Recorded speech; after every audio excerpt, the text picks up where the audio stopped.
सही मायने में तो उत्तर है जैसे आप देखना चाहते हो वैसे दिख रहे हैं अब भी। शिव पुराण में लिखा हुआ है, भगवान शिव स्वयं कहते हैं कि मैं समस्त पुरुष रूप हूं और हे भगवती तुम समस्त स्त्री रूप हो, क्योंकि मेरा और तुम्हारा चिन्ह पूरी सृष्टि में, हम शिव पुराण के अंतर्गत कह रहे हैं, जितने भी पुरुष हैं सब शिव स्वरूप हैं और जितनी भी स्त्रियां हैं सब नारी स्वरूप हैं। अब आप किस स्वरूप में महादेव जी को देखना चाहते हैं, सर्व रूप में या रुद्र रूप में या शांत रूप में, किस रूप में? जाती रही भावना जैसी प्रभु मूरत देखी। प्रभु कैसे? तुम्हारी भावना जैसी वैसे। किसी की भावना है कि प्रभु का रूप नहीं, तो प्रभु अरूप रूप से अनुभव में आते हैं। किसी की भावना है प्रभु राम रूप, तो राम रूप में। आज हमारी भावना कामी है तो कामिनी रूप में। जैसी हम भावना करते, मेरे प्रभु के सिवा ना कोई था ना है ना रहेगा, हम जैसी भावना करते वैसा आज है। वास्तविक शिव का स्वरूप देखना है तो खूब शिव शिव शिव शिव रटो और वो कृपा करके अनुभव करा देंगे। वो वाणी का विषय नहीं, जो वास्तविक शिव का चिदानंद स्वरूप है वो अनिर्वचनीय है और वो स्वयं दिखाए तो आप देख सकते हो किसी की सामर्थ्य नहीं। स्वयं जाने के देहु जनाए, और जब जान जाओगे तो तुम में और उनमें अंतर नहीं रह जाएगा। समझ पा रहे? दूसरी बात क्या थी? माइक पहले उनको माइक दीजिए, कुछ बोलना चाहते हैं जी। प्रणाम महाराज जी। मेरा ये प्रश्न था कि जो परमात्मा है क्या वो साकार रूप में है कि निराकार रूप में? ये क्या है आप इसे बताओगे? साकार है, साकार है ये इनको हम टच कर सकते हैं सभी, तो साकार टेंजिबल है। ये है कौन? मानव। मानव आया कहां से? मानव तो मतलब इतने में समझो, कृति माने रचना। जी जी, ये सब रचना है ना, तो कोई रचनाकार है ना, है, इतना मान गए ना? जी जी। कृति माने रचना, प्रकृति, जितना भी जो कुछ है वो एक रचना है, इसका रचनाकार कोई है। अब इसमें आश्चर्य की बात यह है कि जैसे कुम्हार मिट्टी के पात्रों की रचना करता है तो कुम्हार और होता है, चाक और होती है और मिट्टी का पात्र और होता है, लेकिन इसमें रचनाकार ही रचना बल करके आया हुआ है। वासना वासुदेवस्य वासितम भुवनत्रयम् सर्वभूत निवासोऽस्मि वासुदेव नमोस्तुते। इसीलिए शुद्ध बुद्धि की आवश्यकता है। वो निराकार है, वो साकार है, वो न निराकार है न साकार है, वो सत है, वो असत है, वो सत असत से परे है। इसीलिए वेद जिसे नेति नेति कहते हैं, महामहिमा में योगी मुनि जिनके लिए तरसते रहते हैं और वो कृपा करके बरसते रहते हैं। हम जैसी भावना करें वैसा ही हमें अनुभव में आएगा। ये यथामाम प्रपद्यन्ते तास्तथे भजाम्य हम, क्योंकि वही सर्व रूप है, उसके सिवा कुछ और है ही नहीं। ये बात समझ में आ रही है आपकी? जी आगे जी महाराज जी, जैसे हम ध्यान लगाते हैं तो ध्यान लगाने के टाइम में हम क्या ये कल्पना है, जैसे हम कल्पना करते हैं कि हमारे भगवान शिव के हाथ में त्रिशूल है, जटाओं से गंगा बहती है और यहाँ पर चंद्रमा है, तो क्या ये हमारी कल्पना है, किसी व्यक्ति की कल्पना रही होगी कि इस तरीके से भगवान? अब इसमें थोड़ा सुधार कीजिए।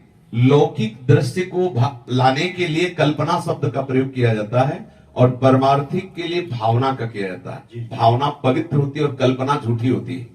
कल्पना में हम एक कल्पना कर रहे हैं, वो है नहीं, और भावना में सत्य है, वो है जो आप चिंतन कर रहे हो, ये है।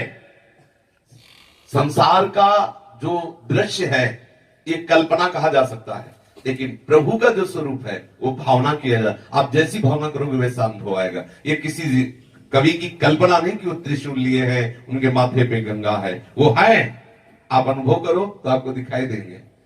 और जिन्होंने प्यार किया है उनसे, तो जैसे अम्मा बप्पा प्यार करते हैं ना, अम्मा बप्पा समझते हैं, गांव की भाषा में क्या जाती है, ऐसे प्यार करते हैं भगवान शिव और पार्वती। आज भी वैसे ही प्यार करते हैं। कभी कभी कोई ऐसी बात आई तो दिखाई देता है कि अम्मा बप्पा आ गए और उनका दुलार बरसने लगता है, वो है। उनकी भावना करो, कल्पना नहीं। कल्पना शब्द एक सांसारिक हो जाता है और भावना शब्द भक्ति से जुड़कर साकार स्वरूप हमारे सामने प्रकाशित कर देता है। समझिए जी महाराज जी, जैसे शिव और पार्वती है तो हम शास्त्रों में लिखा है ये अर्धनारेश्वर है, एक ही शरीर में दोनों है, तो अर्धनारेश्वर असल बात वही, अलग अलग दोनों फिजिकल फॉर्म्स हैं, वो वही शरीर अलग अलग है। हम जैसी भावना करते हैं ना वो वैसे एक ही तत्व है। पहली बात ये समझ लो, एक ही तत्व है, दूसरा नहीं। वही तत्व लीला के लिए अर्धनारेश्वर बनकर के दिखा रहा है कि आधा मैं शिव हूं, आधा शक्ति हूं। फिर वही अलग अलग होके दिखा रहा है, देखो ये मेरा पूरा शिव रूप है, ये मेरा पूरा शक्ति रूप है। फिर वही चराचर रूप में होके दिखा रहा है, ये देखो मेरा वैभव है कि मैं ही चराचर के रूप में व्याप्त हूं। और ये जो बात जान जाता है वो मुक्त हो जाता है, जो ये नहीं जान पाता वो बंधा रहता है राग द्वेष और द्वंद्वों में, जन्म मरण आदि नाना प्रकार के क्लेशों को भोगता रहता है। समझ पा रहे हैं आप? जी जी महाराज जी। भगवान कृष्ण, शिव, विष्णु, राम कौन है? एक ही है। नाटक मंच पे नौटंकी के नाटक में एक ही कलाकार पहले राजा बन के आता है, फिर जोकर बन के आता है, वही सेवक बन के आता है, वही नाना प्रकार। गोपाल शास्त्र नाम में भगवान का नाम है जगन नाटक वही भवा। ये तो बड़ा आश्चर्य है। वही दुष्टात्मा बनता, वही महात्मा बनता, वही स्त्री बनता, वही पुरुष बनता, और नाटक मंच स्वयं है, और नाट्यकर्ता भी स्वयं है, और नाटक का निर्देशक भी स्वयं, पूरा का पूरा एक ही वही पिता, वही पुत्र, वही पौत्र, वही सारा। और यह रहस्य रघुनाथ कर बेग ले जाने कोई, और जो जाने रघुपति कृपा तो सपने मोह न होए।